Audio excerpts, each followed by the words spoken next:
Well, here I am at the border, Vermont and Massachusetts, standing in front of this familiar sign, which says, "Welcome to Vermont."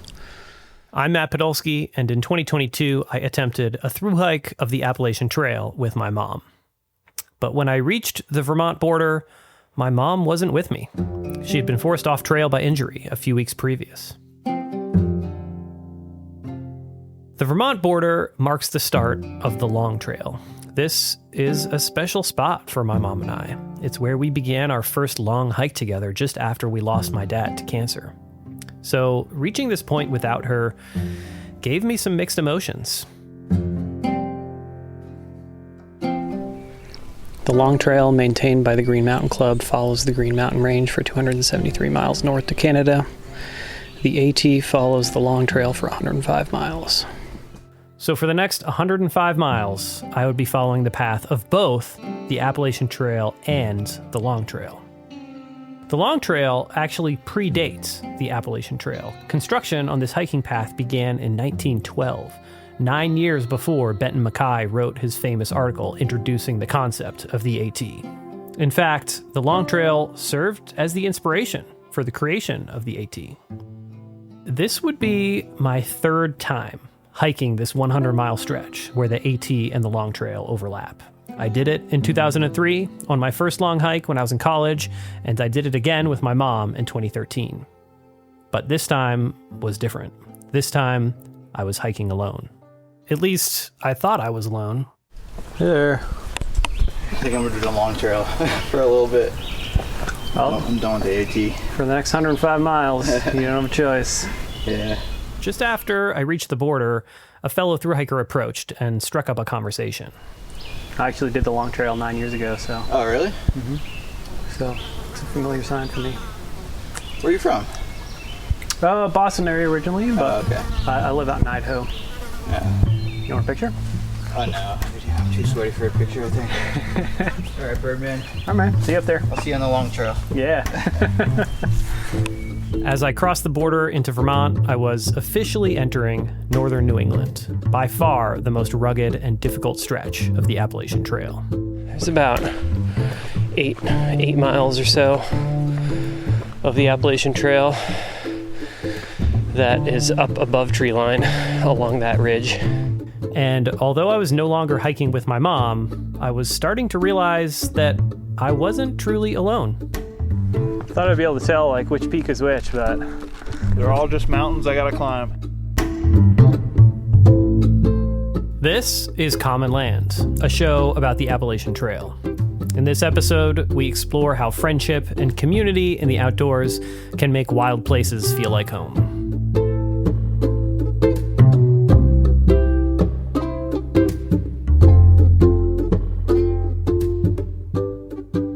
basically every shelter I've come to over the last 95 miles while I've been on the Long Trail, as I've approached it, memories have come flooding back to me. The flood of memories from my trip on the Long Trail with my mom made hiking this section bittersweet. I was amazed by how much I remembered from 9 years ago, but frustrated that my mom couldn't be there to share those memories with me.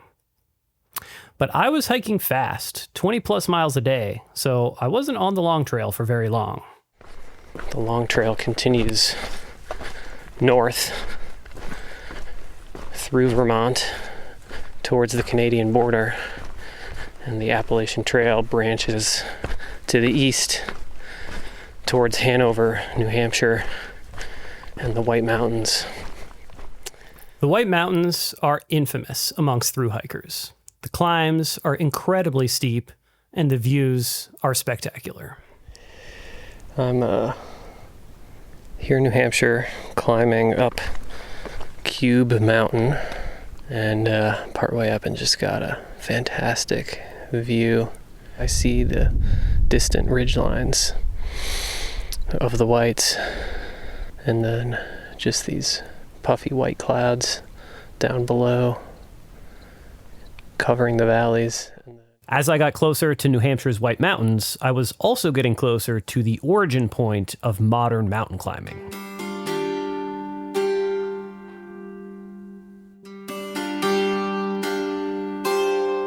The granddaddy of all trails is the Crawford Path, which was built in 1819.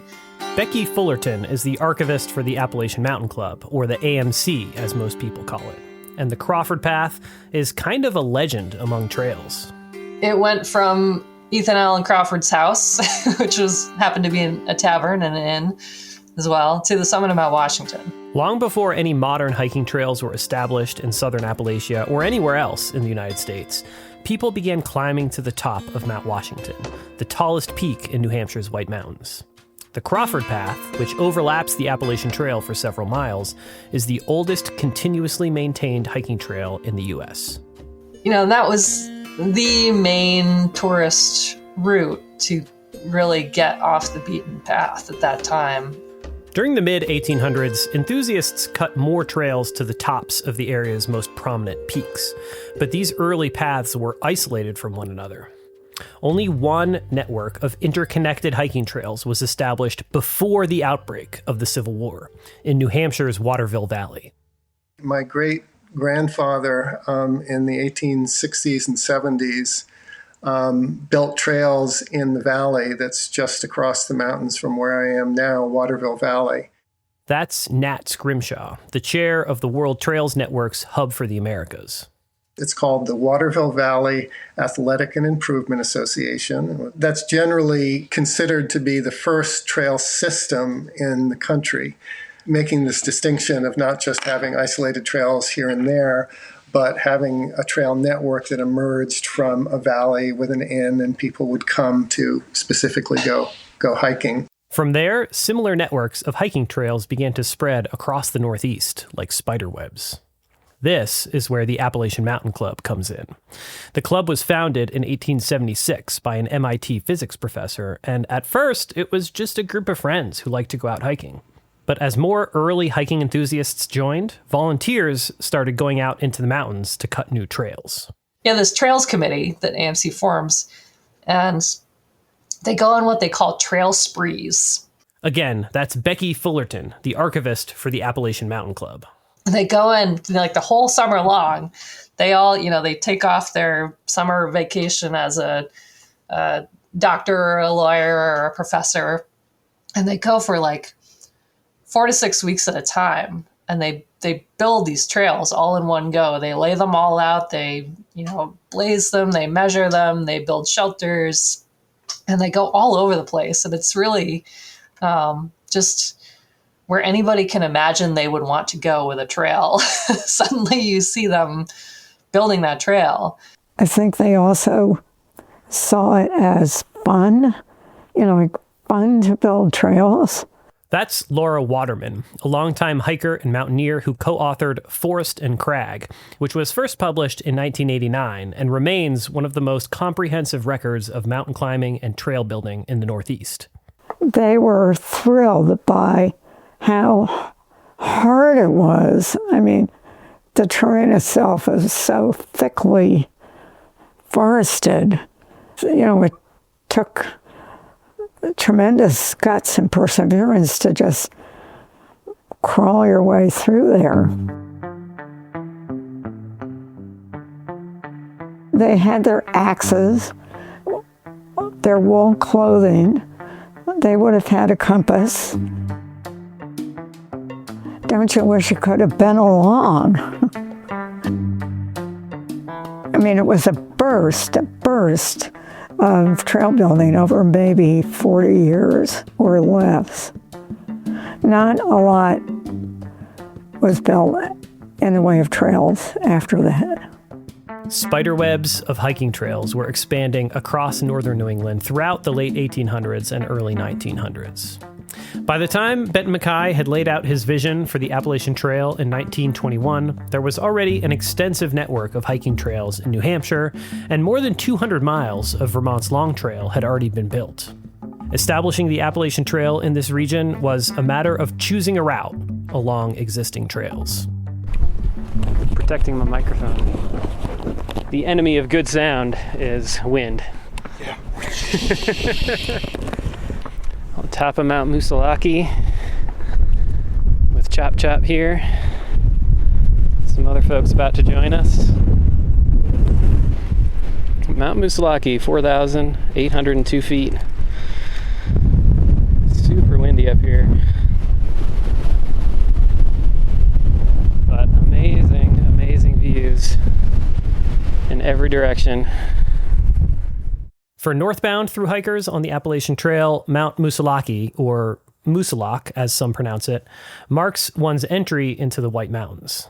It's also the first peak on the AT that's above the tree line. In the Northeast, trees generally can't grow above 4,000 feet elevation. After hiking over 1,000 miles through dense forests, reaching these open expanses is a pretty big change. And this wasn't the only change that I was experiencing at this stage of my hike. Just the previous week, I had joined a Tramily. It's so less windy down here. I know, right? It's like you just step down 10 feet and it's actually kind of pleasant. Tramily is through hiker slang for trail family. A Tramily forms when a group of hikers decide to stick together for a while. This is the first time above tree line. Yeah. Well, what about Big Bald? Yeah, I mean, that's true. Like, there's a lot of peaks in the south where there's no trees, but that's all because of grazing. Really? Yeah. I didn't know that. Uh-huh. I think this is the first time where, like the weather conditions make it so that trees can't grow. Got it. Yeah.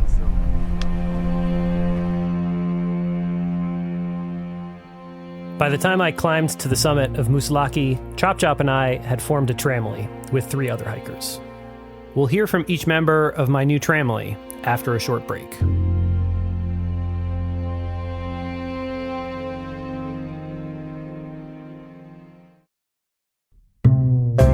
Hey there, adventurers. Are you ready to hit the trail this season? If so, check out Big Agnes, the mother of comfort. Whether you're backpacking, car camping, or sleeping under the stars in your backyard, Big Agnes gear is built for comfort without compromise. Their award-winning sleeping bags, pads, and tents are lightweight, durable, and feel like home, no matter where you roam. Say goodbye to cold, stiff nights, and hello to plush, cozy sleep in the wild or your backyard. Find Big Agnes at an outdoor retailer near you or at bigagnes.com and feel the difference. Big Agnes. Comfort built for the backcountry.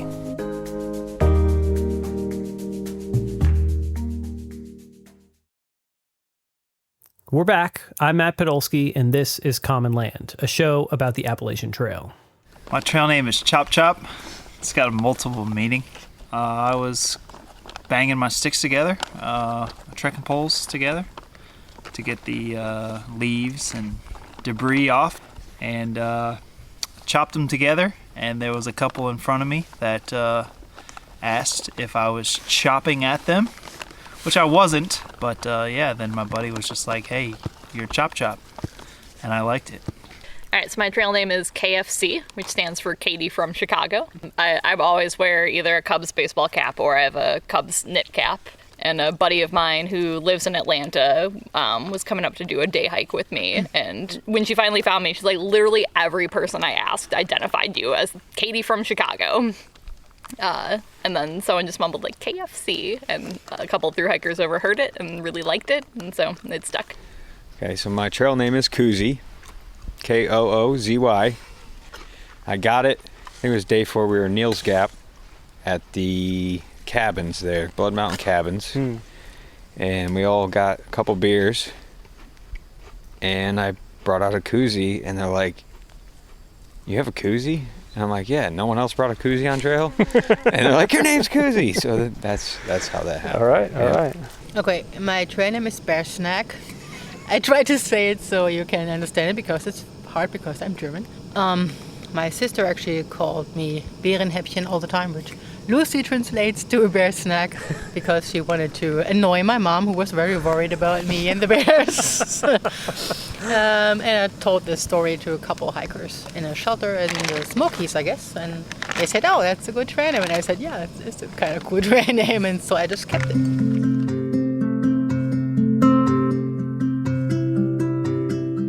I had crossed paths with all of these hikers during earlier stages of my hike, but for some reason, when we all came together near the Vermont-New Hampshire border, something clicked. I have wanted to do this since I was probably 10 years old. So it's been a thing on my mind kind of for like 20 years now. I just got interested in long distance hiking, and when I started researching it, I just stumbled upon the AT. My job before was working for the United States Navy, merchant marine officer. I'm an anesthesiologist. I work as a handyman for small business. So my background is in supply chain and logistics, but I've kind of taken the sales route. I just got tired of the rat race that I was in, and needed a break. Confidence, it's really increased. Well, I lost 50 pounds. Your body adjusts to make your whatever you're trying to do. As long as you keep going with it, you can do anything.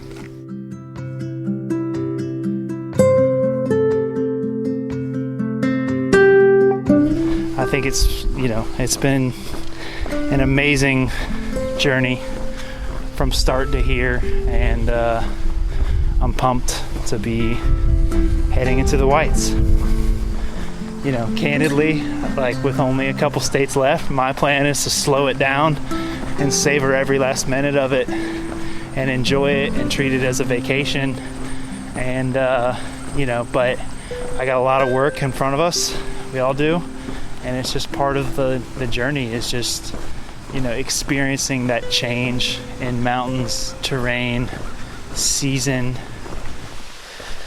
There's a camaraderie that I think is growing, amongst the folks that are still out here.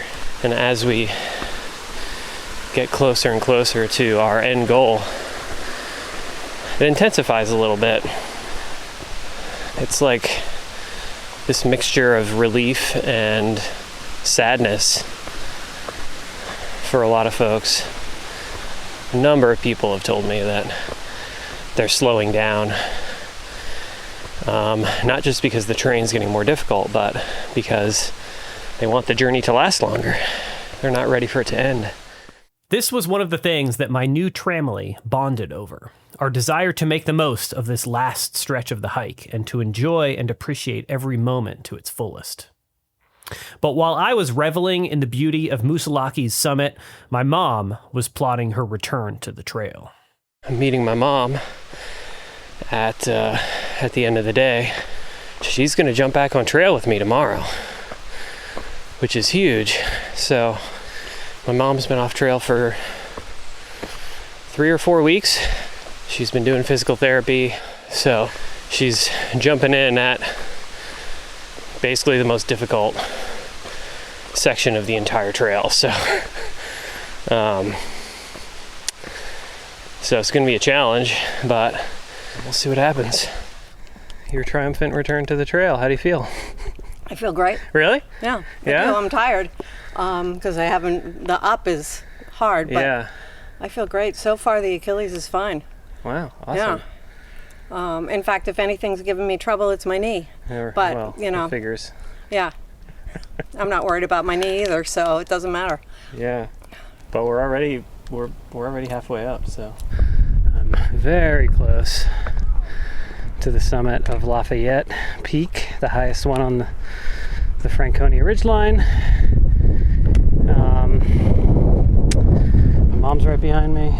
She's doing great on her first day back, especially considering the very difficult and strenuous terrain.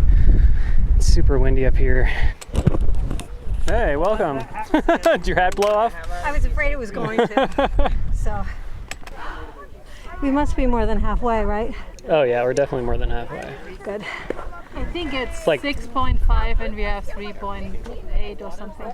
It's not bad. Man, I feel like it's going to blow me right off the hill. I know, right? Yeah.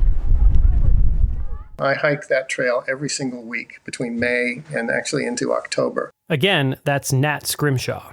Nat has adopted this section of trail, which means he volunteers to maintain the path along the Franconia Ridge. And it's a big responsibility because this part of the AT is hugely popular. There are sunny weekends where there's 1,000 people crammed in a 2-mile section of the Franconia Ridge Trail. And not only does that affect your experience of the trail, but also people step off the trail on the alpine vegetation, and so it's doing a number on the environment. And so one of the first things to understand about the Franconia Ridge is that it is a very unique and regionally rare ecology. And it's also incredibly beautiful. You're above timberline, so there are these expansive views. You have a ecology that is tundra-like. It's a little bit like the Arctic tundra. And so you have these islands, these remnant ecologies. And some of the plants, there are some plants that actually are only found in the White Mountains. And of course, being a very beautiful, unique environment and having spectacular views, and being about a 3-hour drive from Montreal and Boston, and not that far from New York, you essentially have an incredible access. Millions and millions of people can drive to the trailhead and do this hike in a day.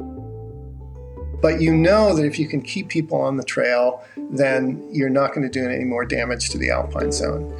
And so that's what we try to do. And historically, and this was the AMC introduced with the Forest Service in the 1970s, building these low walls that we call scree walls on either side of the trail. And that was the first attempt to really keep people on the trail by defining it. In the woods, it's pretty easy to keep people on the trail. But on a beautiful open ridgeline with no trees, there can be a strong temptation to wander off the trail and explore. The problem with this is that the high elevation alpine ecosystems up on these ridgelines are really sensitive. To protect these unique alpine environments, it's important to stop people from stepping on the plants. This is the job of the scree walls, to keep people on the trail and prevent the trampling of rare alpine plants. Our crew traversed the Franconia Ridge on a sunny Saturday in August, so there was a big crowd on the mountain. And yeah, I saw quite a few people stepping off the trail and trampling the alpine plants. But without the scree walls to define the trail's boundary, it would have been a free-for-all. Despite the crowds, me, my mom, and my new Tramily had a spectacular day up on the ridge. I'm stoked. Awesome. This has been an incredible hike. This has been a really good day, yeah. Yeah. Your experience, and I think I heard you correctly, was that, there were a lot of people up there, but you still had a good time, and it was, a good experience. And there was a study that was done by a group from UVM. We were all surprised that a lot of the people who were visiting Franconia Ridge were more tolerant of seeing more people than we were as, quote, the managers. There are more people who are hiking that think it's okay to see other people. Nevertheless, at some point, we are going to reach a point where it's going to be, there's so many people that you're not going to be able to keep them on the trail, and it may also be affecting people's experience, and what do we do? That's the big question.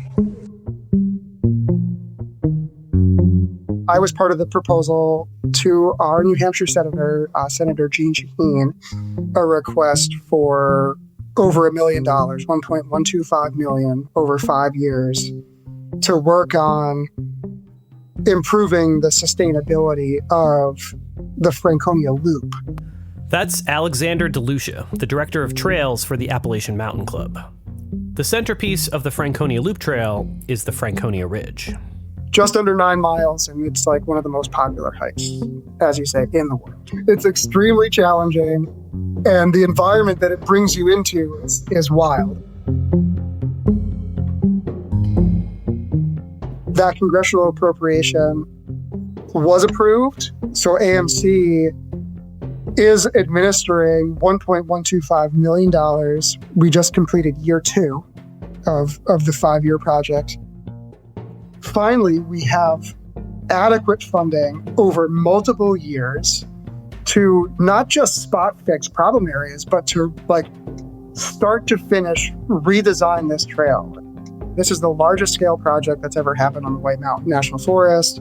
But how will this project change the trail itself? This will vary depending on which section of trail we're talking about. Below the ridge, the trail is being widened, rock steps are being added, and some sections of the trail are being rerouted.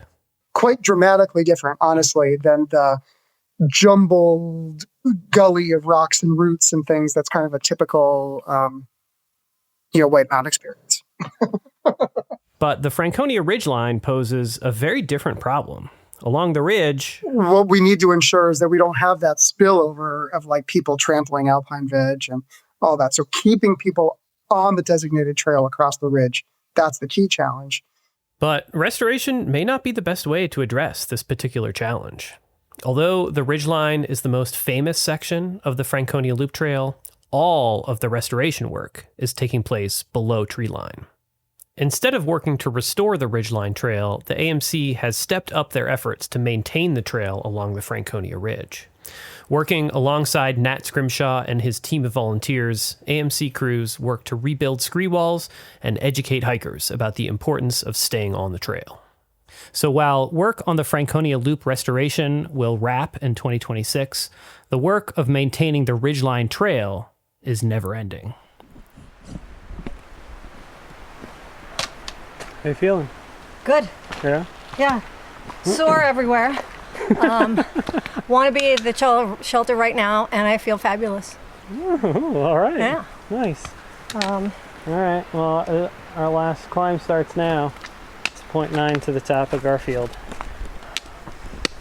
So, yeah, it's going to be steep. Yeah.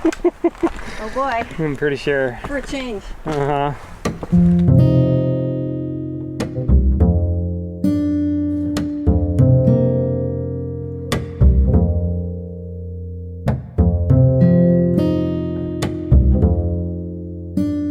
After the Franconia Ridge is Mount Garfield.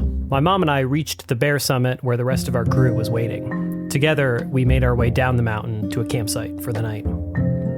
My mom's first day back on trail was marked by incredibly steep climbs and some of the most spectacular views of the entire trip.